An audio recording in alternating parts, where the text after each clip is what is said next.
우리 다 같이 말씀을 봅니다. 말씀은 창세기 25장 19절부터 23절까지 같이 한번 천천히 한번 봉독하는 시간을 갖도록 하겠습니다. 창세기 25장 19절부터 23절까지 우리 자막을 보셔도 되고요, 천천히 한번 어떤 내용이 있는지 같이 읽습니다. 시작. 아브라함의 아들 이삭의 족보는 이러하니라. 아브라함이 이삭을 낳았고 이삭은 40세에 리브가를 맞이하여 아내를 삼았으니 리브가는 밧단 아람의 아람 족속 중 부두엘의 딸이요 아람 족속 중 라반의 누이였더라. 이삭이 그의 아내가 임신하지 못하므로 그를 위하여 여호와께 간구하매 여호와께서 그의 간구를 들으셨으므로 그의 아내 리브가가 임신하였더니 그 아들들이 그의 태 속에서 서로 싸우는지라. 그가 이르되 이럴 경우에는 내가 어찌할꼬 하고 가서 여호와께 묻자온대 여호와께서 그에게 이르시되 두 국민이 내 태중에 있구나. 두 민족이 내 복중에서부터 나누이리라. 이 족속이 저 족속보다 강하겠고 큰 자가 어린 자를 섬기리라 하셨더라. 아멘. 아멘.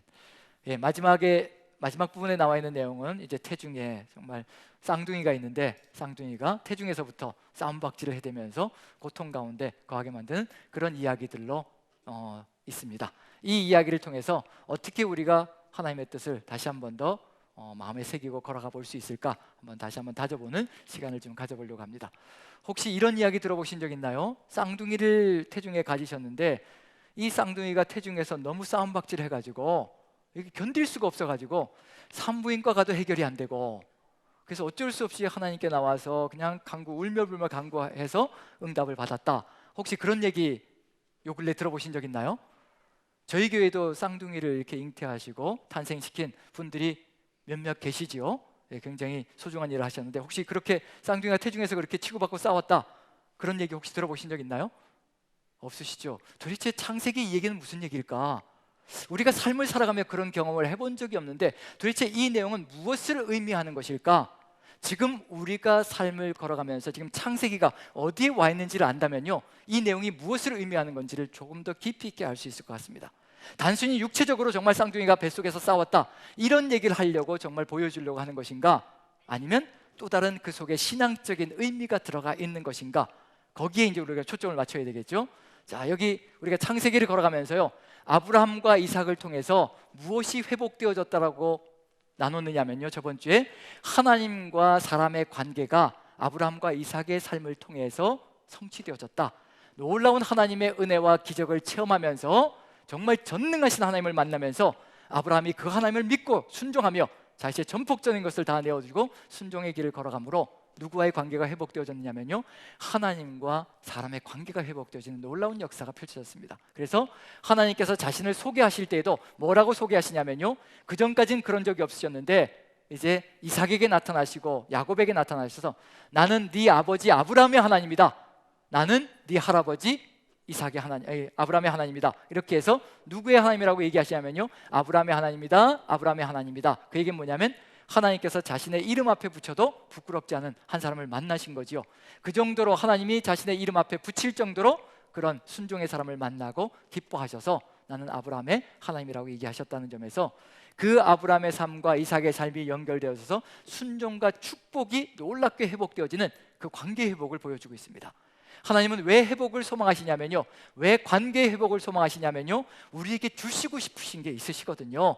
축복을 주시고 싶으신데 자꾸 부서지는 관계 속에서 축복이 아니라 저주로 나아가는 이 안타까운 인생을 보시면서 끊임없이 기다리시며 회복을 기대하고 계시다는 것. 그래서 아브라함과 이삭의 삶까지 하나님과 사람의 관계가 회복되어졌습니다. 이제 가야 될 길은 한 가지인 거죠. 남아있는 게 있습니다. 누구와의 관계를 회복시켜야 되는 건가요? 이제 하나님과 사람의 관계가 회복되어졌으니까 누구와의 관계가 회복되어져야 되는 거죠? 이제 사람과 사람 사이의 관계가 회복되어지면 이제 이 세상은 정말 모든 것이 아름다운 평화와 가장 행복한 세상이 됩니다. 우리 남산교회가 하나님과의 관계가 회복되어지고 사람들과의 관계가 다 회복되어지면요, 어떤 세상이 될까요? 서로가 형제자매가 되어서 정말 피부치같이 살아가는 겁니다. 그렇게 되면 어떻게 될까요? 서로 네 것 내 것이 없이 서로 나누면서 살아간다면 어떤 세상이 만들어질 것인가? 정말 그런 아름다운 세상을 기대하시는 겁니다.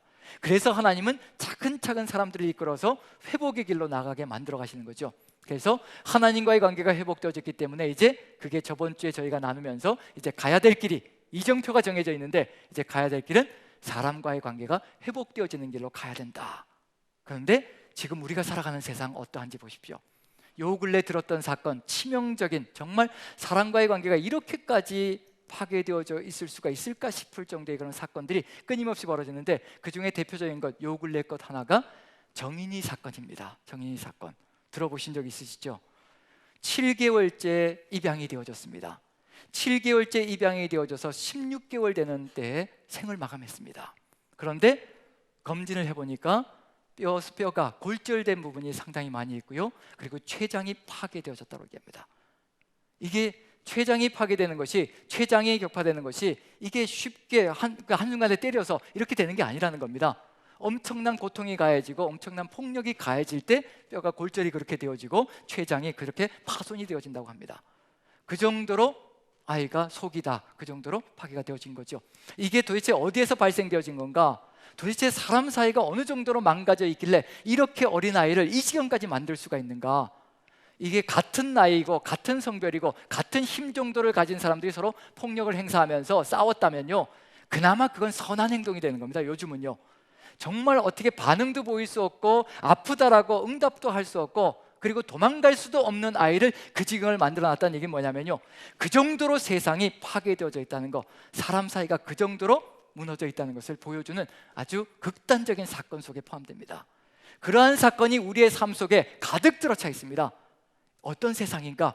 하나님과의 관계가 파괴되어져 있고 사람 사이 관계가 파괴되어져 있다는 겁니다. 우리가 가야 될 길이 뭔지 이제 느껴지는 거죠. 우리 그리스도인들은요, 우리 남산교회에서 예배하고 있는 우리들은요, 무엇이 분명히 회복되어져 있느냐면요, 하나님과의 관계가 회복되어져 있는 걸 보여주고 있는 중입니다. 우리가 지금 이런 코로나 상황 속에서 어찌하든지 대면하면서 또 어찌하든지 온라인으로 최선을 다해서 하나님 앞에 나아가며 예배하려고 하고 있다는 이 자체가요, 누구와의 관계가 회복되어져 있는 걸 보여주는 중이냐면요, 하나님과의 관계가 회복되어져 있다는 걸 보여주는 겁니다. 그럼 여기에서 멈춰야 되는 게 아니라는 얘기거든요. 하나님께서 우리에게 그렇게 뜨겁게 베풀어 주신 그 은혜를 가슴에 새기고 있다면, 하나님과의 그 관계가 회복되어져 있다면요, 우리가 가야 될 길은 이렇게 세상 속에 파괴되어져 있는 이 삶을, 사람 사이의 관계를요, 하나씩 하나씩 회복시켜 나가는 그런 삶의 여정을 걸어가는 것이 우리의 삶 속에 과제가 되어 있고요, 소명이 되어 있을 겁니다. 결코 쉽진 않습니다. 한순간에 모든 것이 회복되지 않습니다. 정말 긴 시간이 소요될 겁니다. 수천 년의 세월 동안 인간관계가 파괴되고 또 파괴되고 그렇게 그것이 누적되어 있다면요, 우리가 회복시켜가는 것도 기나긴 세월이 소요될 겁니다. 하지만 희망이 있는 건 뭐냐면요, 하나님의 사람들이 있다는 겁니다. 우리가 있다는 겁니다. 우리가 이제 어떻게 어떤 사명을 감당하며 걸어갈 때 세상이 정인이 사건 같은 사건이 더 이상 벌어지지 않는 그런 장소가 될 것인가? 하루아침에 그렇게 되지는 않을 거고요, 정말 기나긴 세월 동안 우리가 걸어가야 될 삶의 길이 있을 겁니다. 그래서 누구의 이야기가 우리에게 절실하게 필요하냐면요, 에서와 야곱의 이야기를 배워야 하고요, 그 다음에 요셉과 형제들의 이야기를 배워야 하고, 그리고 거기에서 멈추면 안 되고요, 더 나아가야 될 길이 있습니다. 더 나아가야 될 길을 더 나아가며 우리가 온전하게 회복시키는 길로 나아간다면 우리는 그 삶을 통해서 이 세상을 좀 더 아름답게 만들어갈 수 있는 존재가 될 것이라고 확신합니다. 그래서 우리가 배워야 하는 내용이 무엇인지 제가 경험을 한번 얘기해 보자면요, 유학생을 하면서 여기 한국에서 이제 3년의 대학원 생활, 신학대학원 30살에 시작을 했거든요. 남들은 이제 30이면 이제 세상 속에 들어가서 사회생활 하면서 세상에 기여를 하는데, 기여하면서 이제 세상을 조금씩 바꿔나가는 삶을 살아갔는데, 저는 이제 30에 신학을 시작했습니다. 신학 공부를요. 그래서 3년 동안 여기서 한국에서 대학원을 마치고 외국에 나가서 9년을 공부를 한 겁니다. 도합 몇 년인가요? 12년 세월입니다. 12년 세월. 그러면서 공부를 하면서 40이 다 되어가면서 가슴속에 끊임없이 고통스럽게 다가오는 게 뭐냐면요, 하나님, 도대체 제가 무엇을 하고 있는 중입니까? 세상은 이 지경이 되어가고 있는데, 세상은 이렇게 망가져가고 있고, 세상은 이렇게 끊임없이 고통 가운데 가고 있는데, 저는 도대체 뭘 하고 있는 겁니까? 이렇게 주저앉아 가지고 책 보고 있고 연구하고 있고 이렇게 성경을 연구하고 있는 게 이게 도대체 무슨 의미입니까? 40이 되어가는, 다 되어가는 이런 상황 속에서 뭘 하고 있는 중입니까? 공학을 공부한 사람들은 기계를 발명하고 그 다음에 또 기술을 발전시켜서 세상 속에서 좀 더 편리한 삶을 이끌어갈 수 있도록 기여를 하고 있고, 그 다음에 의학을 공부하신 분들은 죽어가는 사람들까지 살려내면서 육신적인 생명을 더 연장시켜가며 치료의 길을 걸어가고 그렇게 기여를 하고 있고, 그리고 과학자들은 또 새로운 발명들과 발견들을 통해서 이 세상이 조금 더 편리할 수 있도록 그렇게 기여를 하고 있는데, 저는 도대체 주저앉아서 뭘 하고 있는 겁니까? 아무 도움도 안 되는 것을 하고 있는 것 같습니다. 하나님, 도대체 제가 뭡니까? 그렇게 하나님께 부르짖으며 나아갈 때 하나님께서 제게 주신 응답이 지금도 가슴속에 생생합니다. 지금 기계를 발명하고 그리고 의학을 발전시키고 그리고 또 과학자들이 문명을 발전시켜 나가는 것, 그것은 인간 삶을 조금 편리하게 하고 조금 더 안락하게 만들어 줄지는 모르겠지만 절대로 이 세상이 가고 있는 이 죄악된 길에서 돌아서게 할 수도 없고 이 죄악을 없애게 할 수도 없는 것이니, 네가 지금 배우고 있는 그 하나님의 말씀이 바로 세상을 바꿀 수 있는 것이고 세상을 근본부터 새롭게 열어갈 수 있는 길이니 끝까지 완주해야 한다. 그 말씀이 저한테는 끊임없이 와닿았습니다. 그래서 그때부터는 고민하지 않고요, 그때부터는 더 열심히 하나님의 말씀을 배우고 더 깊이 하나님의 뜻을 받들고 어찌하든지 배울 때마다 그 말씀을 줄 때마다 하나님 살게 해주십시오. 배운 걸 살아가게 도와주십시옵소서. 살지도 못하는 말씀을 어떻게 전할 수가 있겠습니까? 제가 살지도 못하는 걸 누가 살라고 줄 수가 있겠습니까? 하나님, 배운 말씀을, 깨닫게 해주신 말씀을 살아가게 해주십시오. 그리고 살아가면서 전하게 해주십시오. 그게 지금도 제가 살아가고 있는 삶의 목표고요, 삶의 길입니다. 그런데 이게 저만의 사명이 아니라요, 그리스도인으로 부름받은 모든 사람들의 사명이 바로 이것이라는 겁니다. 하나님께서 여러분들의 가슴 속에 말씀을 새겨주시는 이유는 뭐냐면요, 그것을 그대로 살아가며 세상 속에 들어가서 이 말씀이 없어서 이렇게도 파괴되어져서 서로를 죽이는 세상 속에서 한 사람이라도 더 살리는 세상을 만들어 가시기 위해서 하나님께서 우리에게 말씀을 주시고 이 말씀으로 우리가 살고 세상을 살리려고 하신다는 것을 우리가 깨닫는다면요, 지금 우리가 세상의 희망이라는 겁니다. 아무리 세상 사람들이 교회는 물러가라, 교회 때문에 코로나로 인해서 우리가 죽게 생겼다, 오히려 교회가 없는 것이 우리가 더 안전하게 살아갈 수 있는 길이 될 것 같다, 이제는 개독교의 차원을 넘어서요, 이제는 뭐라는 얘기까지 나오냐면요, 교회충이라는 얘기가 나옵니다. 교회충, 교회 벌레들이라는 겁니다. 우리를 뭐라고 얘기하냐면요, 우리 주님을 개라고 표현하는 것을 넘어서서 이젠 우리를 벌레라고 부르는 것이 바로 세상의 용어가 되었습니다. 개독교, 교회충이라고 얘기를 합니다. 세상이 아무리 우리를 벌레라고 얘기하고 우리 주님을 개라고 얘기해도요, 우리가 없이는 절대로 세상은 희망조차 가질 수 없다는 겁니다. 하나님의 말씀이 세상 속에 뿌려지지 않으면요, 절대로 세상은 변하지 않습니다. 정인지 같은 사건은요, 끊임없이 펼쳐질 것이고요, 그게 교회 안까지 들어와서 우리 성도들의 삶까지 파괴시켜버릴 겁니다.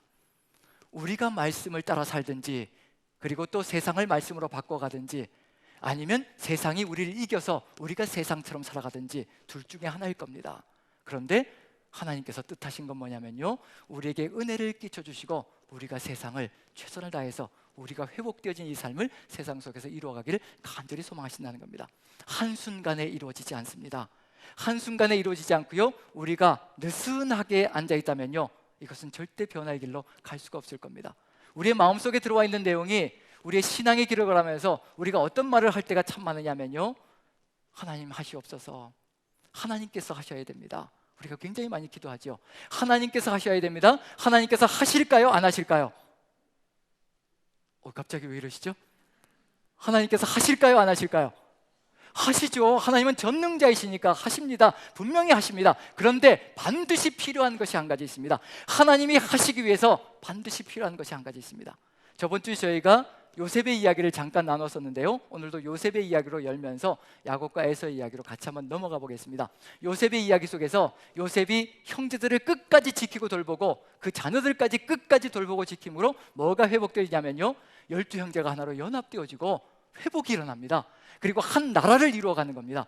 하나님이 뜻하신 게 이거거든요. 그런데 이 일이 어떻게 가능하게 되었을까? 그걸 안다면 우리도 이제 그 길을 걸어가면 되는 거거든요. 자, 창세기 50장을 한번 봅니다. 같이 한번 보죠. 50장 18절부터 21절까지입니다. 같이 한번 천천히 읽어봅니다. 같이 시작. 그의 형들이 또 친히 와서 요셉의 앞에 엎드려 이르되 우리는 당신의 종들이니이다. 요셉이 그들에게 이르되 두려워하지 마소서, 내가 하나님을 대신하리이까. 당신들은 나를 해하려 하였으나 하나님은 그것을 손으로 바꾸사 오늘과 같이 많은 백성의 생명을 구원하게 하시려 하셨나니 당신들은 두려워하지 마소서. 내가 당신들과 당신들의 자녀를 기르리이다 하고 그들을 간곡한 말로 위로하였더라. 이렇게 회복이 일어나고 연합이 일어나고 그리고 한민족이 될 수 있는 길, 출발선은 어디부터 시작되느냐면요 19절부터 시작됩니다. 19절을 제가 한번 읽어보겠습니다. 요셉이 그들에게 이르되 두려워하지 마소서. 내가 하나님을 대신하리이까. 요셉이라는 사람이요 하나님과의 관계가 반듯하게 서 있습니다. 하나님을 믿습니다. 어떤 역경과 고난 속에서도 하나님이 뜻하신 바가 있을 것이라 믿고 하나님의 그 뜻을 넘어가지 않습니다. 절대 복수하지 않습니다. 해코지하지 않습니다. 그리고는 하나님의 뜻대로 하나님이 뜻하신 바를 그대로 이룰 때까지 하나님께서 이끌어 가시는 길을 걸어갑니다. 하나님이 누구이신지 믿고 확신하기 때문에 그렇습니다. 하나님이 형통하게 해주셨고 끊임없이 종살이 할 때도 감옥살이 할 때도 하나님께서 함께 하시며 형통하게 하셨다. 하나님의 은혜가 차고 넘치는 삶의 여정 속에서 깨닫고 체험했습니다.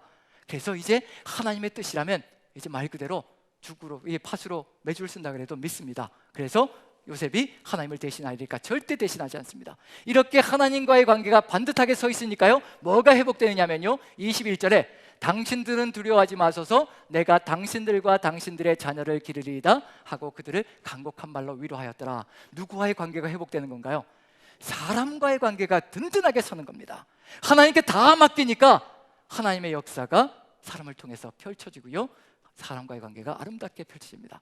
우리에게도 역시 마찬가지로요 정말 형제 자매들과의 관계를 끈끈하게 회복시키기를 간절히 소망한다면요 우리가 해야 될 일은 딱 한 가지밖에 없습니다. 하나님과의 관계를 든든하게 만들어가는 겁니다. 우리가 예배자가 되면 되는 겁니다. 이렇게 해서 이제 하나님과의 관계, 사람과의 관계가 회복되는데 중간에 거쳐가야 될 것이 있습니다. 바로 20절입니다. 20절이 없다면요 바로 이와 같은 역사가, 이와 같은 회복의 길이 절대로 펼쳐질 수가 없습니다. 자, 20절을 같이 읽습니다. 같이 읽으시면서 어떤 것이 정말 초점인지 한번 살펴봅니다. 같이 읽습니다. 시작. 당신들은 나를 해하려 하였으나 하나님은 그것을 선으로 바꾸사 오늘과 같이 많은 백성의 생명을 구원하게 하시려 하셨나니. 자, 누가 선으로 바꾸셨다고 얘기하시나요? 하나님이 하신 건가요? 하나님이 하지 않으신 건가요? 하나님이 하셨습니다. 하나님께서 선으로 바꾸셨습니다. 그래서 많은 백성의 생명을 구원하셨다라고 얘기를 하고 있습니다. 그런데 하나님께서 선을 선으로 바꾸셨는데 무엇을 선으로 바꾸셨는가? 바로 앞에 있는 내용을 선으로 바꾸셨다고 얘기합니다. 그게 뭐냐면요 당신들은 나를 해하려 하였으나 하나님은 그것을 선으로 바꾸사 오늘과 같이 이렇게 수많은 백성들을 생명을 구원하게 하시려 하셨습니다. 당신들이 나에게 엄청난 해코지를 했고, 이 해라는 단어가 악이라는 단어입니다. 히브리어 원어는요. 이 악, 정말 당신은 나에게 수많은 악을 저질렀고 해코지를 했고 상처를 주었고 고통을 주었다는 겁니다. 그런데 그 상처와 고통과 이런 모든 악들을 하나님께서 선으로 바꾸셨다는 겁니다. 분명히 하나님께서 하셨습니다. 그런데 하나님께서 악을 선으로 바꾸시기 위해서 반드시 필요한 것이 한 가지 있습니다. 이게 없으면요 절대 우리 인간 사이에 저지러진 악이요 하나님의 선으로 바뀌어질 수가 없습니다. 이게 있어야 악이 선으로 바뀝니다. 그게 무엇일까요? 누구일까요? 요셉과 같은 사람이 서 있어야 그 악들이요 선으로 뒤바뀝니다. 자신에게 들어온 모든 악을, 그 고통스러운 삶의 여정을요, 그 절망스러운 삶의 여정들 종으로 팔려갔고요, 그리고 누명을 쓰고 감옥살이 하셨습니다. 마음속에 얼마나 극렬한 한과 고통과 원한과 분노가 가득 들어 찼을 것인가. 그 모든 악들과 그 모든 해코지들, 악들을요 하나님께 다 맡겨드리는 겁니다. 입 밖에 내지도 않습니다. 내가 당신들 때문에 이렇게 해를 당했으니 당신들에게 내가 이렇게 하는 것이라, 고통을 가하는 것이라, 해를 가하는 것이라, 절대 그렇게 하지 않습니다. 하나님의 뜻이 무엇인지 깨닫고요, 그 모든 고통들과 악들을 다 받습니다. 그리고 삭혀냅니다. 하나님의 뜻과 하나님의 이름으로, 하나님의 마음으로 삭혀냅니다. 그리고는 입술로 악을 발설하지 않습니다. 하나님께 다 맡겨드렸습니다. 그랬더니 그 삶을 가지고 하나님께서 가장 아름다운 선을 만들어내셨습니다. 누가 필요할까요? 우리가 필요한 겁니다. 우리가 다른 사람들에게 상처를 받을 때 우리가 어떻게 행동하던가요? 한마디로 쏘아붙이는 상처를 받으면요 두 마디 세 마디 해야 직성이 풀리는 게 우리의 삶이라면요 그걸 가지고 어떻게 선을 만들어낼 수 있겠습니까? 당신이 나에게 악을 저질렀으니 나도 당신에게 악을 저지르는 것이라, 갚는 것이라, 복수를 해대면요, 어떻게 하나님께서 그걸 가지고 아름다운 선을 만들어낼 수 있겠습니까? 어떤 사람들이 나에게 상처를 가할 때, 악을 가할 때, 고통을 가할 때 하나님께서 뜻하신 것이 있으실 것이라, 나를 죽이시려고 하나님께서 나에게 이 고통 가하시는 것이 아니고 하나님께서 나를 없애시려고 이렇게 해코지하시고 상처를 주시는 것이 아니라, 결국 요셉이 깨달은 건 뭐냐면요, 수많은 생명을 구원하시려고 나를 이 길 가운데로 보내셨다는 겁니다. 나를 애굽으로 보내지 않으셨다면요, 그 기근의 때에 온 세계가 기근으로 고통 가운데 가는데, 만약에 나를 그 상황 속에서 나를 먼저 애굽으로 보내셔서 나를 준비시켜 놓지 않으셨다면 애굽은 물론이거니와 가나안 땅의 형제 자매들도 다 죽어가는 겁니다. 그걸 본 겁니다. 그걸 깨달은 겁니다. 아버지의 뜻을 깨달은 겁니다. 그래서 하나님의 손을, 하나님의 뜻을, 하나님을 대신하지 않겠다는 겁니다. 하나님께서는 이 놀라운 뜻을 가지고 나의 삶을 이끌어 가시니, 내가 받는 상처 하나하나까지도 하나님께서는 이걸 가지고 수많은 생명을 구원하시려고 나를 이끌어 가시는 것이라, 그 아버지의 뜻에 합하며 걸어가는 그 생명들을 통하여서 세상이 조금씩 바뀌어갈 수 있다는 겁니다. 지금 우리에게 필요한 것이 있다면 이와 같은 하나님의 뜻을 받들어가는 것, 시편이 바로 그와 같은 길을 걸어간 이야기입니다. 시편의 내용 속에 시편이 150편으로 이루어져 있는데요, 다 100% 누구에게만 이야기하는 것일까요? 시편 13편은요 단 2절입니다. 1, 2절이거든요. 1, 2절 그 다음에 나타나는데 단 2절 만에 1절과 2절 안에요, 그 긴 시편에서 1, 2절 안에요 뭐가 4번씩이나 나오냐면요, 하나님 언제까지입니까? 하나님 언제까지입니까? 그걸 4번씩이나 쏟아붓습니다. 언제까지입니까? 라는 그 탄식이 한번 나올 때마다 얼마나 많은 상처가 가슴 속에 들어왔는지, 그리고 얼마나 긴 세월 동안 고통을 당했는지 아무도 알지 못합니다. 단 2절 속에 4번이나 언제까지입니까? 언제까지입니까? 살려주십시오. 그런데 그 내용을요 단 한 번도 사람에게 쏟아부은 적이 없습니다. 100% 시편의 내용은요 하나님께만 쏟아부은 탄식의 시들입니다. 인간에게 쏟아부은 것이 하나도 없습니다. 만약에 사람에게 그 시편, 내 원한이 이렇다, 내 탄식이 이렇다라고 사람들에게 쏟아부었다면요, 그건 절대로 시편이 될 수가 없을 겁니다. 하나님의 말씀이 될 수가 없다는 겁니다. 하나님께 다 맡겨드렸기 때문에 우리의 입술에서 나오는 그 기도까지도요 하나님께서 다 선으로 사용하셨기 때문에 그 기도가, 인간의 기도가 하나님의 말씀이 되었다는 겁니다. 지금 우리와 함께 만들어 나가시기를 간절히 소망하시는 세상, 우리도 하나님의 뜻을 받들어서 이와 같이 기도하며 하나님께 맡기며 걸어간다면요, 이 세상은 조금씩 더 좋아질 것이고, 분명 정의의 사건은 사라지는 역사가 펼쳐질 겁니다. 그게 지금 어디에서 우리가 배워가야 될 내용이냐면요, 이제 에서와 야곱의 이야기 속에서, 그 다음에 요셉과 그 다음에 형제들의 이야기 속에서, 거기서 멈추는 것이 아니라 또 우리는 완성의 길로 가야 됩니다. 야곱과 에서의 길은요, 에서의 이야기는요 불완전한 화해로 끝나버렸습니다. 형제가 어떻게 됐나요? 하나로 연합해서 한 나라가 되었나요? 쪼개져서 두 나라가 되어져 버렸나요? 쪼개져서 두 나라가 되어진 겁니다. 제대로 된 화해와 연합이 일어나지 못했다는 얘기거든요. 완성을 이루지 못했다는 겁니다. 그래서 누구의 이야기로 또 넘어가느냐면요, 요셉과 형제들의 이야기로 넘어갑니다. 거기에서 이제 온전한 연합과 화해가 일어나야 그 다음에 또 가야 될 길을 가는 겁니다. 우리는 어디까지 가야 되냐면요, 에서와 야곱을 통해서 이렇게 하면 불완전한 화해밖에 되지 않겠구나 라는 것을 배워야 하고요, 이제 요셉과 형제들을 통해서 이렇게 하면 연합되어져서 한 나라가 될 수가 있겠구나, 거기까지 배우는 겁니다. 그 다음에 거기서 멈추는 것이 아니라 이제 신약으로 넘어와야 되겠죠. 우리는 누구의 뒤를 따라가는 사람들인가요? 야곱의 뒤를 따라가는 사람도 아니고 요셉의 뒤를 따라가는 사람도 아니죠. 단지 우리에게 교훈이 되는 이야기를 보여주는 것이 이 두 사람이고요, 그 다음에 우리는 누구의 뒤를 따라가느냐면요, 예수 그리스도의 뒤를 따라갑니다. 이제 예수 그리스도의 뒤를 따라가면 어떤 일이 벌어질까요? 주님께서 겟세마네 동산에서 완전한 기도의 모범을 보여주시죠. 아버지, 이 잔을 내게서 옮겨주시옵소서. 하지만 내 뜻대로 마시고 아버지 뜻대로 하시옵소서. 그리고 십자가 위에서요, 못 박는 사람들을 향해서, 창으로 찔러대는 사람들을 향해서 아버지, 저들의 죄를 용서하여 주시옵소서. 이보다 더 최선을 다한 인간과의 회복이 어디 있을 것인가, 그걸 보여주시는 겁니다. 우리는 누구의 뒤를 따라가느냐면요, 예수 그리스도의 그 뒤를 따라가는 겁니다. 예수 그리스도의 삶이 우리의 삶이 되기 시작하면요, 우리는 완성, 즉 화해와 연합의 완성을 이뤄내는데 어디까지 가느냐면요, 예수 그리스도를 통해서 주님이 우리에게 성령으로 내주하시는 겁니다. 그럼 어떤 역사가 펼쳐질까요? 우리가 한 나라가 될까요? 한 민족이 될까요? 어디까지 나갈까요? 요셉과 형제들을 통해서 한 나라와 한 민족이 되었다면요, 예수 그리스도의 성령을 통해서 보혜사 성령이 우리와 함께 하시면요, 우린 한 몸이 되는 역사가 펼쳐지는 겁니다. 한 몸이 되는 겁니다. 그 한 몸의 역사까지 갈 때 우리는 정말 하나 되어져서 절대로 끊어지지 않는 그 역사를 이루어가는 하나님의 백성이 되어간다는 얘기거든요. 자, 한 몸이 되려면 어떻게 될까요? 성령이 함께 하심으로 우리가 한 몸이 되는 겁니다. 팔이 되고 손이 되고요, 그 다음에 발이 되고, 그 다음에 또 눈이 되고, 귀가 되고, 코가 되고, 한 몸이 되면 어떻게 될까요? 정의 사건 같이 사건이 벌어질까요?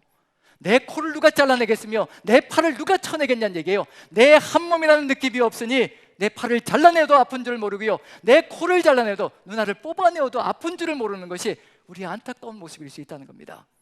주의 성령께서 우리와 함께 하시면 한 성령 안에서 한 몸이 되어 간다라고 분명히 말씀해 주고 계시는 겁니다. 우리는 구약 성경의 그 차원을 넘어서서요, 이제는 한 몸이 되는, 한 교회가 되는 그런 역사를 이루어가는 것이 우리의 사명 속에 들어가 있습니다. 자, 그럼 제가 여러분들에게 지금 이제 우리가 한 몸이 됩시다라고 얘기하면 될 수 있을까요? 없을까요? 다 되었나요 벌써? 예, 저쪽에서 누가 아파도 내가 아픈 것처럼 느끼고 통증을 느끼나요?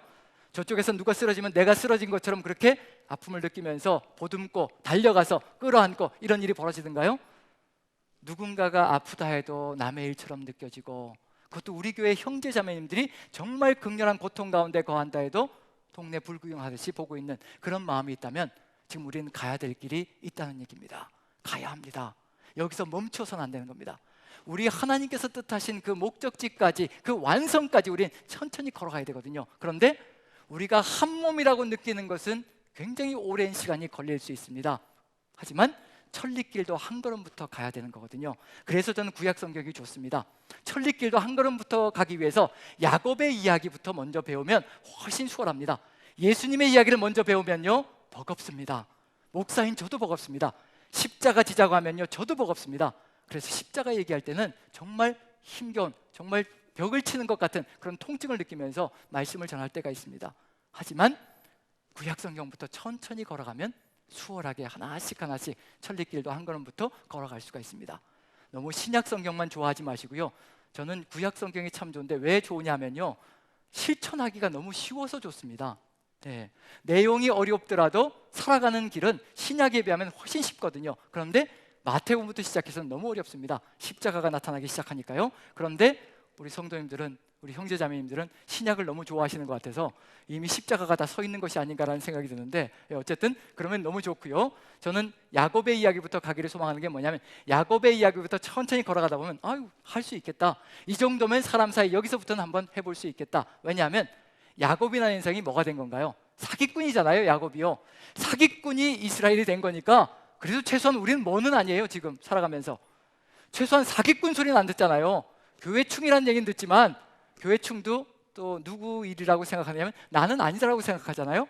그렇죠? 세상 사람이 아무리 우리를 교회충이라고 얘기해도 우리는 아니다라고 생각하기 때문에 어찌되었든 지금 야곱이라는 이름은 사기꾼이라는 이름입니다. 그 사기꾼이 이스라엘로 변해져서 이렇게 화해의 길로 나가고 있다면 우리는 그래도 최소한 사기는 치고 살지 않기 때문에 훨씬 더 쉽지 않을까라는 생각을 해봅니다. 그래서 야곱과 에서의 이야기를 한번 살펴보는데요, 불완전한 화해로 끝났습니다. 왜 이렇게 되었을까? 왜 불완전하게 끝나고 말았을까? 요셉과 형제들의 이야기는 온전한 화해로 연합이 일어났는데 왜 에서와 야곱은 불완전한 화해로 끝을 맺었을까? 뭐부터 이제 시작하느냐면요, 에서와 야곱이 어떤 관계성을 가지고 있는지 우리 뱃속에서부터 어떻게 됐다고 얘기하고 있나요? 뱃속에서부터 뱃속에서부터 싸웠다고 얘기합니다. 이게 뭐를 의미하는 걸까요? 정말 쌍둥이가 뱃속에서 싸워서 치고받고 해가지고 그걸 이야기하는 것인가? 이 속에 어떤 신앙적인 의미가 들어가 있는 것인가? 저는 이 속에 뭐가 들어가 있다고 확신하냐면요, 이게 바로 인간 사이라는 겁니다. 인간과 인간의 관계가 아주 처절하게 망가져 있는데 어디부터 망가져 있다고 얘기를 하냐면요, 뱃속에서부터, 아무것도 모르는 그 뱃속에서부터 철저하게 망가져서 서로 싸우고 있다는 겁니다. 그게 인간이라는 겁니다. 죄악 가운데 빠지니까요, 아무것도 배우지 않았음에도 불구하고 본능적으로, 본성적으로 서로 치고받고 싸우는 그게 인간이라는 겁니다. 이것을 회복시키려고 하는 것이 바로 하나님의 은혜 가운데 있다는 얘기고요. 이렇게 치고받고 싸우는 인간, 이 인간의 관계들, 이것을 어떻게 누가 회복의 길로 가게 만들 것인가? 역시 이 관계를 완전하게 회복시키시는 분은 우리 주님밖에 없으십니다. 하지만 예수님께서 오시기 전까지는 그래도 불완전하지만 회복을 경험하며 살아가야 되기 때문에요, 하나님께서 길을 보여주시는 겁니다. 자, 도대체 왜 이렇게 치고받고 싸워야 되는 걸까? 탄생할 때 보면 그 이유를 알 수가 있습니다. 그럼 우리와 한번 비교를 해보죠. 왜 이렇게 치고받고 싸워야 되는지, 지금 우리는 어떤 모습인지 비교해보면 우리 안에도 있는가 없는가 한번 살펴봐야 될 필요가 있겠습니다. 한번 보시죠. 25장 25절 26절, 태어날 때 이런 상태로 태어납니다. 같이 한번 읽습니다. 시작. 먼저 나온 자는 붉고 전신이 털옷 같아서 이름을 에서라 하였고, 후에 나온 아우는 손으로 에서의 발꿈치를 잡았으므로 그 이름을 야곱이라 하였으며, 리브가가 그들을 낳을 때 이삭이 60세였더라.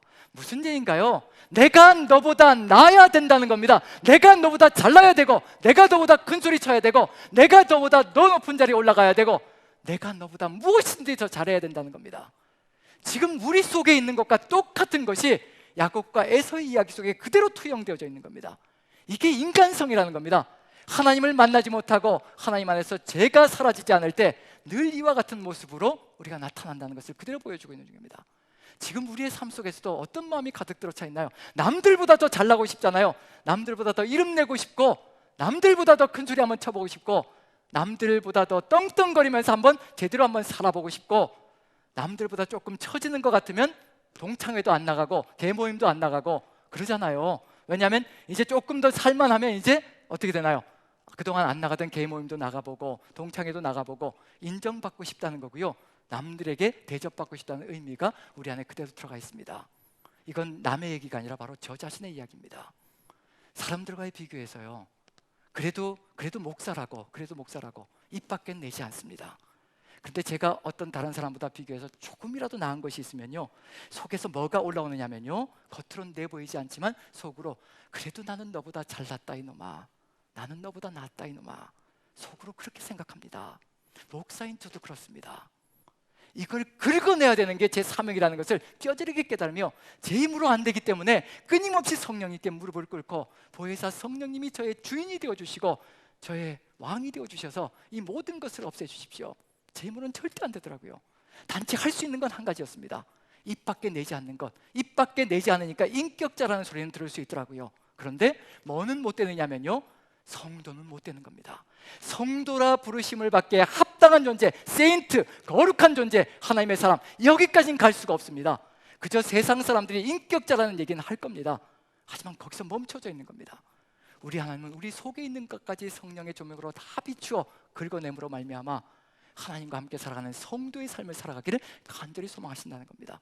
그걸 위해서 우리를 불러내셨고 우리가 그 길을 걸어가고 있는 중이고요. 하지만 쉽지도 않지만 그 길을 걸어가는 게 우리의 사명 속에 포함되어 있습니다. 지금 우리의 삶 속에서 이와 같은 것들이 가득 들어차 있는데, 이런 것들을 해결하지 못한다면 우리는 어떤 길로 갈 것인가? 결국 교회 안에서도 똑같은 일들이 벌어지는 안타까운 역사가 펼쳐질 겁니다.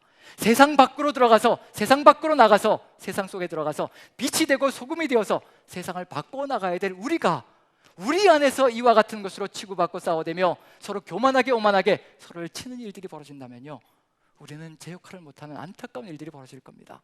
세상은 끊임없이 악으로, 정의 사건은 끊임없이 우리가 보아야 될 사건이 될 수밖에 없다는 얘기입니다. 그걸 우리가 안다면 이제 우리가 어떤 길을 걸어가야 될 것인가, 이제 가야 될 길, 하나님께서 야곱을 선택하셨습니다. 선택하신 이유는 뭐냐면요, 먼저 선택할 수밖에 없는 건 뭐냐면요, 하나님의 백성 이스라엘이 탄생될 때까지 선택하실 수밖에 없습니다. 하나님의 백성이 탄생되어져야 그 다음에 이 백성을 통해서 세상을 변화시키고 그리고 세상을 바르게 만들어갈 수 있거든요. 그래서 선택하시는 겁니다. 그럼 여기서 누가 제외된 것 같은가요? 뱃속에서부터 누구를 선택하신 거예요?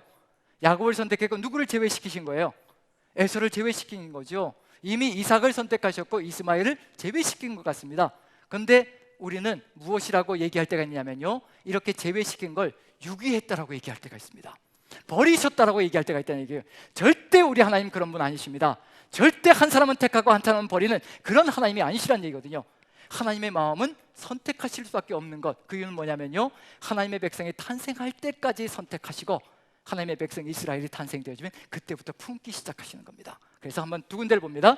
창세기서 한번 보고요, 신명기에서 보는데요, 창세기 21장 한번 봅니다. 12절 13절 보시면 이스마엘에 대해서 하나님께서 어떤 계획을 가지고 계신지, 이스마엘은 아브라함이 탄생시켰잖아요. 하나님의 계획이 아니라. 그런데 하나님께서 이렇게 하십니다. 같이 읽어보죠. 시작. 하나님이 아브라함에게 이르시되 내 아이나 내 여종으로 말미암아 근심하지 말고 사라가 내게 이른 말을 다 들으라. 이삭에게서 나는 자라야 넷이라 부를 것임이니라. 그러나 여종의 아들도 넷이니 내가 그로 한 민족을 이루게 하리라 하신지라. 나도 그를 책임지며 걸어갈 것이라 염려하지 마라. 이삭을 선택했다고 해서 내가 이스마엘을 버리는 줄 아느냐? 절대 그렇지 않다는 겁니다. 이스마엘도 내가 책임지며 가마. 그리고 에돔, 에서를 버리신 것처럼 생각되지만요, 절대 그렇지 않습니다. 이스라엘이 해야 될 사명이 있습니다. 신명기는 이스라엘의 사명이 들어가 있는 내용이거든요. 가나안 땅에 들어가서 해야 될 사명입니다. 7절 8절 신명기 내용 한번 읽어봅니다. 같이 읽습니다. 시작. 너는 에돔 사람을 미워하지 말라. 그는 내 형제임이니라. 애굽 사람을 미워하지 말라. 내가 그의 땅에서 객이 되었음이니라. 그들의 3대우 자손은 여호와의 총회에 들어올 수 있느니라. 하나님께서는요, 이스라엘 민족을 세워놓고 이스라엘 민족을 통해서 하나님과의 관계가 회복되어지고 사람과의 관계가 회복되는 것이 어떤 길을 통해서인지 분명하게 세상을 통해서 선포하고요, 3대 후에는 집어넣으려고 하시는 겁니다. 왜 3대가 필요한가? 그래서 3대는 흘러가야 하나님의 뜻이 무엇인지 분명하게 깨닫고 하나님의 백성에게 들어와도 딴짓하지 않고 하나님의 뜻을 이루어가는 백성이 될 것이라는 얘기거든요. 그렇지만 한 대만 해도 가능할 수가 있습니다. 룻이라는 여인, 모압 여인이거든요. 모압 족속은 절대로 영원히 여호와의 총회에 들어올 수 없다라고 분명히 선포하셨습니다. 그런데 이 룻이라는 여인이요, 어머니의 하나님이 나의 하나님이 되고 어머니의 백성이 나의 백성이 되고 어머니가 가시는 곳에 나도 가고 어머니가 죽는 곳에서 나도 죽을 것입니다. 그 결단과 고백을 통해서 단 1대 만에 뭐가 되냐면요, 여호와의 총회에 들어와 다윗의 선조가 되는, 예수 그리스도의 선조가 된 놀라운 역사가 펼쳐지는 겁니다. 세상을 품으시려고 하시는 겁니다. 누구를 통해서냐면요, 바로 보아스 같은 사람이 서 있었기 때문에, 보아스가 하나님의 말씀을 철석같이 그대로 지키며 걸어갔기 때문에 모압 여인이 여호와의 총회에 들어올 수가 있었습니다. 이런 백성을 세우시려고 하시는 겁니다. 이 백성이 서 있어야 세상 사람들이 하나님의 백성이 될 수 있다는 얘기입니다. 지금 우리가 여기 있는 이유는 뭐냐면요, 우리가 먼저 부름받은 이유는 뭐냐면요, 우리가 하나님의 뜻을 온전하게 깨닫고 그 뜻을 세상 속에 들어가서 온전하게 실현해내기 시작할 때, 그때 세상 사람들이 하나님을 보게 됩니다. 하나님을 보게 되면서 이제 우리를 통해서 하나님의 뜻을 깨닫게 되고 이제 하나님의 백성과 하나 되는 역사가 펼쳐지는 그 길을 기대하고 계시는 중입니다. 그리고 하나님은 이걸 통해서요, 어떤 세상을 기대하냐면요, 시편 133편을 보시면요, 이런 세상을 기대하시는 겁니다. 이런 아름다운 세상, 하나님 보시기에 선하고 아름다운 세상이 어떤 세상인가? 시편 133편은요 성전에 올라가는 노래입니다. 성전에 올라가는 노래 한번 읽어봅니다. 1절부터 3절까지 같이 읽습니다. 시작. 보라, 형제가 연합하여 동거함이 어찌 그리 선하고 아름다운고, 머리에 있는 보배로운 기름이 수염 곧 아론의 수염에 흘러서 그의 옷깃까지 내린 것 같고, 헐몬의 이슬이 시온의 산들에 내린 것 같도다. 거기서 여호와께서 복을 명하셨나니 곧 영생이로다. 이 내용은 3대 절기 가운데 하나일 겁니다. 6월절, 77절, 초막절 3대 절기에는요, 이스라엘의 남자들은 반드시 예루살렘에 와서 하나님 앞에 예배하는 존재가 되어야 합니다. 그때 한번 보십시오. 그 전국 각지에서 형제들이 다 모여들었습니다. 누구를 향한 신앙이냐면요, 하나님의 뜻을 받들고 하나님의 말씀을 듣고 하나님을 예배하기 위해서 전국 각지에서 형제자매들이 다 모여들었습니다. 그렇게 모여서 하나 되어 있는 그 모습을 보면서 하나님께서 제사장의 입술을 통해서 하나님께서 선포하시는 겁니다. 보라, 형제가 연합하여 동거함이 어찌 그리 아름다운고. 이게 하나님 보시기에 가장 선하고 아름다운 겁니다. 형제가 하나로 연합되어져서 한 몸이 되어 동거하는 이런 세상, 이것을 하나님은 기대하고 계시는 중입니다. 이렇게 된다면, 형제가 연합하여 동거하며 선하고 아름다운 뜻을 따라간다면요, 어찌 그 백성 안에서 해코지 않은 일들이 벌어지겠으며 어찌 그 백성 안에서 정인이 같은 사건이 벌어지겠습니까? 절대 그럴 수는 없습니다. 왜냐하면 하나님께서 2절 보시면요, 머리에 있는 보배로운 기름이 수염 곧 아론의 수염에 흘러서 그의 옷깃까지 내린 것 같고, 보통 기름은 성령의 기름 부음을 의미하는 겁니다. 성령의 역사가 온 전체, 온 백성 전체, 제사장에게 흘러넘친다는 얘기 뭐냐면요, 제사장은 백성의 대표입니다. 온 백성에게 성령의 기름 부음이 가득 찬다는 것을 얘기합니다. 그리고 3절 보시면요, 헐몬의 이슬이 시온의 산들에 내린 것 같다. 이슬은 하나님께서 내려주신 축복을 상징합니다. 백성들의 삶 속에 축복이 가득 차는 삶이 이루어진다는 것, 그리고 하나님께서 이제 복받겐 너에게 줄 것이 없노라, 복을 선포하시는 겁니다. 그 최고의 복, 복 중에 최고의 복, 영생을 우리에게 허락하시는 겁니다. 우리만 영생을 누리는 것이 아니라요, 우리를 통해서, 하나님의 백성 이스라엘을 통해서 온 세계가 이와 같이 연합되어져 영생을 누리는 그런 길을 걸어가기를 간절히 소망하시는 것이 우리 하나님의 계획과 뜻 속에 들어가 있습니다. 그래서 화해와 연합이 필요하다는 겁니다. 우리 남산교회가 이러한 연합이 일어난다면요, 우린 세상 속에 들어가서 놀라운 하나님의 뜻을 이루어가는, 세상을 이렇게 하나님께로 이끌어가는 역사가 펼쳐질 겁니다. 그것을 이루어가는 것이 우리의 사명이라 한다면요, 이제 에서와 야곱의 이야기 속에서 이게 이루어지고 있느냐 아니냐, 그걸 봐야 되는 겁니다. 그리고 에서와 야곱이 이걸 제대로 이루어내지 못했다면요, 그 원인까지도 정확하게 알아야 합니다. 그래야 우리는 다른 길을 걸어갈 수가 있거든요. 잘못되어진 것을 보면서도 교훈을 받고요, 바르게 잘하고 있는 모습을 보면서도 교훈을 받아서 우리의 삶을 만들어간다면 우리는 하나님의 뜻을 받드는 귀한 생명이 되고 존재가 될 것이라고 확신합니다. 이제 에서와 야곱의 이야기로 들어가서요, 에서와 야곱은 불완전한 화해로 끝나버리고 요셉과 형제들은 완전한 화해로 끝나는 것이 어떤 이유 때문인가, 그걸 알면 이제 에서와 야곱의 이야기 속에서 초점을 맞춰야 될 것이 무엇이고 요셉의 이야기 속에서 초점을 맞춰야 될 게 뭔지 알 수가 있을 것 같습니다. 자, 야곱과 에서의 이야기, 요셉과 형제들의 이야기는요, 어떤 공통점이 있냐면요, 25장부터, 창세기 25장부터 36장까지가 바로 에서와 야곱의 이야기입니다. 그런데 중심에는 무슨 얘기가 가득 들어차 있냐면요, 야곱의 이야기가 가득 들어차 있습니다. 그런데 25장 시작할 때 무엇으로 시작했냐면요, 야곱과 에서의 이야기로 시작했고요, 36장 마감할 때, 끝날 때도 에서와 야곱이 어떤 관계로 끝을 맺고 있는가, 그럼 결국은 뭘 보여주고자 하는 거냐면요, 사람 사이가 어떻게 결론이 났느냐, 그걸 보여주는 겁니다. 그게 미진하게 끝났기 때문에 요셉과 형제들의 이야기로 넘어가는데 37장부터 50장까지가 이제 요셉과 형제들의 이야기입니다. 그런데 그 가운데는 누구의 이야기로 가득 들어차 있는 것 같으냐면요, 요셉의 이야기로 가득 들어차 있는 것 같아요. 애굽에서 요셉이 하는 일들 가득 들어차 있는 것 같은데, 그런데 37장 시작할 때 요셉과 형제들의 관계가 파괴되어져 있는 것부터 시작하고요, 50장, 오늘 읽었던 50장의 내용이죠. 거기에 또다시 요셉과 형제들의 관계가 어떻게 마무리되어지고 있는가, 그걸 보여주는 겁니다. 그럼 25장부터 50장까지는요, 전체가 다 뭐에 대한 관심으로 가득 들어차 있냐면요, 형제 사이가 어떻게 마감될 것인가, 그게 관심입니다. 지고의 관심입니다. 그래서 우리도 25장부터 50장까지 읽을 때는요, 형제 사이가 어느 정도로 회복되었나, 어느 정도로 회복되었나, 그걸 보면서 가는 것이 우리가 목표점이 되어야 할 겁니다. 자, 야곱과 에서의 이야기요, 이렇게 시작해서 이렇게 끝납니다. 같이 한번 읽어봅니다. 자, 시작 26장 23절입니다. 자, 같이 한번 읽어보죠. 같이 시작. 두 국민이 내 태중에 있구나, 두 민족이 내 복중에서부터 나누이리라. 이 족속이 저 족속보다 강하겠고 큰 자가 어린 자를 섬기리라 하였더라. 이렇게 산산조각이 나 있는 관계, 뱃속에부터 산산조각이 나 있는 관계, 이것을 제대로 회복시켜 나가지 못한다면 이제 다음 때는 어떻게 될까요? 다음 때, 이제 다음 때로, 요셉과 형제들은 다음 때로 넘어가잖아요. 지금 뱃속에서부터 형제가 싸우고 있는 겁니다. 그런데 이 관계를 회복하지 못하고 다음 때로 넘어가면 어떤 일이 벌어질 것인가?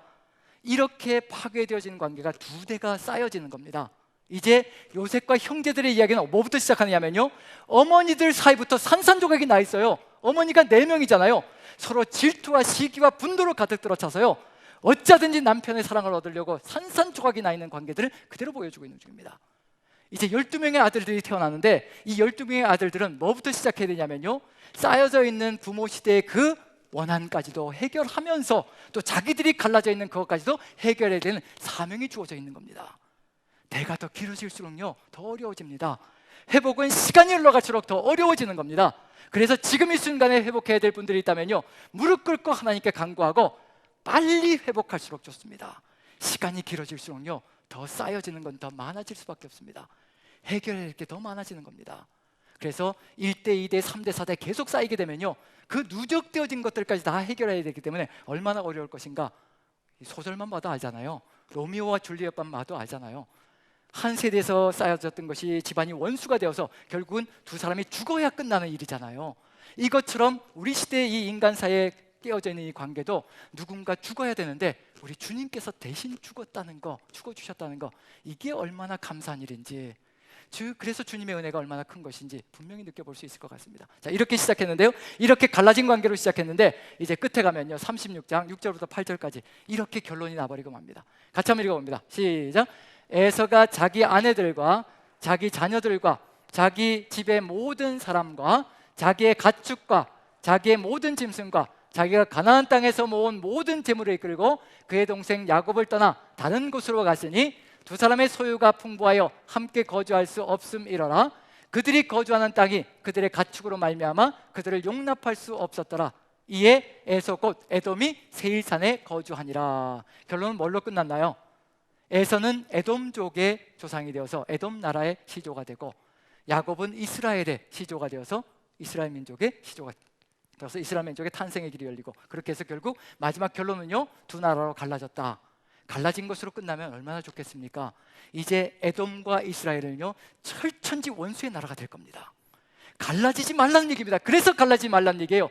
언젠가 어느 순간 또다시 붙게 되어 있습니다. 똑같이 싸움박질을 하게 되어 있다는 얘기거든요. 태중에서 싸웠던 것처럼요, 또 두 나라가 치고받고 싸워대면서 심지어는 철천지 원수가 되는 것이 이스라엘과 에돔의 역사가 되어버리는 겁니다. 그래서 연합해야 된다는 겁니다. 그래서 하나로 화해하고 한민족이 되어야 한다는 겁니다. 그걸 하나님께서는 기대하고 계시는 것이 되는 거죠. 지금 여기서 왜 에서와 야곱은 왜 한민족이 되지 못하고 한 나라가 되지 못했을까? 이유가 뭘까요? 요셉과 형제들과 비교할 때 바로 차이점이 거기에 있습니다.